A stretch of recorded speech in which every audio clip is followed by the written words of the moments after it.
बिल्ली और कुत्ते की सच्ची दोस्ती एक छोटे से सुंदर गांव में, जहां चारों तरफ हरे भरे पेड़, खेत और साफ सुथरी गलियां थीं, वहां एक प्यारी सी बिल्ली रहती थी जिसका नाम था मीना। मीना बहुत फुर्तीली और समझदार थी। उसकी चमकीली हरी आंखें और मुलायम सफेद भूरे रंग का शरीर उसे बहुत सुंदर बनाते थे। वह पूरे गांव में इधर उधर घूमती रहती और चूहों को पकड़कर लोगों की मदद करती थी।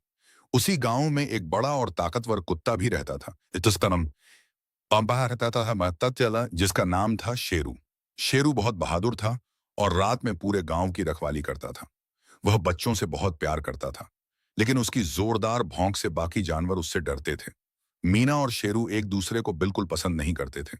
जब भी मीना शेरू के घर के पास से गुजरती, शेरू जोर जोर से भौंकने लगता।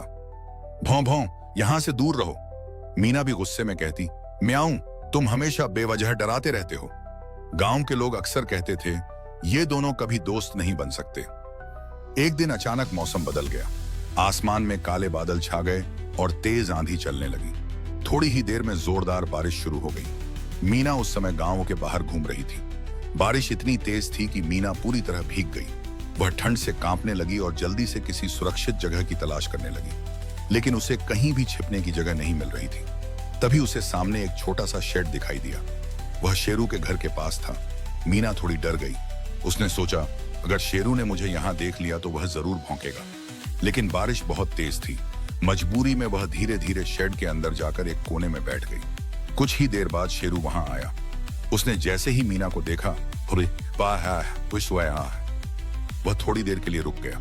मीना डर के मारे सहम गई। उसे लगा अब शेरू जरूर भौंकेगा, लेकिन शेरू ने धीरे से कहा, तुम यहां बैठ सकती हो जब तक बारिश बंद नहीं हो जाती। मीना को बहुत आश्चर्य हुआ। उसने धीरे से कहा, धन्यवाद शेरू। बारिश और तेज हो गई। बिजली चमकने लगी और जोरदार गर्जना होने लगी। मीना डर के मारे कांपने लगी। शेरू ने कहा, डरो मत, मैं यहां हूं। यह सुनकर मीना को पहली बार शेरू के पास सुरक्षित महसूस हुआ।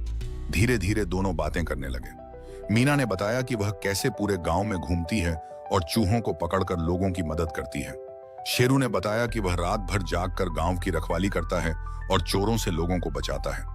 दोनों को एक दूसरे की बातें सुनकर अच्छा लगा। कुछ ही देर में बारिश रुक गई और आसमान साफ हो गया। सूरज की हल्की धूप निकल आई। मीना खड़ी हुई और मुस्कुराकर बोली, आज तुमने मेरी बहुत मदद की। मुझे नहीं पता था कि तुम इतने अच्छे हो। शेरू ने अपनी पूंछ हिलाते हुए कहा, और मुझे नहीं पता था कि तुम इतनी बहादुर और समझदार हो। उस दिन के बाद सब कुछ बदल गया। अब मीना रोज शाम को शेरू से मिलने आने लगी। दोनों साथ साथ गांव की गलियों में घूमते, खाने दिए घूमते, बच्चों के साथ खेलते और एक दूसरे की मदद करते। एक दिन गांव के एक किसान के घर में बहुत सारे चूहे घुस गए। मीना ने तुरंत उन्हें पकड़ना शुरू कर दिया और शेरू दरवाजे पर खड़ा होकर पहरा देने लगा ताकि कोई चूहा बाहर न निकल सके। दोनों ने मिलकर किसान की मदद की। किसान बहुत खुश हुआ और बोला, तुम दोनों सच्चे दोस्त हो। गांव के लोग भी उनकी दोस्ती देखकर हैरान थे। अब सब बच्चे कहते थे, देखो बिल्ली और कुत्ता कितने अच्छे दोस्त बन गए हैं। मीना और शेरू ने उस दिन समझ लिया कि किसी को बिना जाने उसके बारे में गलत सोच लेना ठीक नहीं होता। उस दिन के बाद वे दोनों हमेशा अच्छे दोस्त बनकर साथ रहने लगे और पूरे गांव की मदद करते रहे। कहानी से सीख, हमें कभी भी किसी के बारे में पहले से गलत धारणा नहीं बनानी चाहिए। सच्ची दोस्ती प्यार, समझ और विश्वास से बनती है।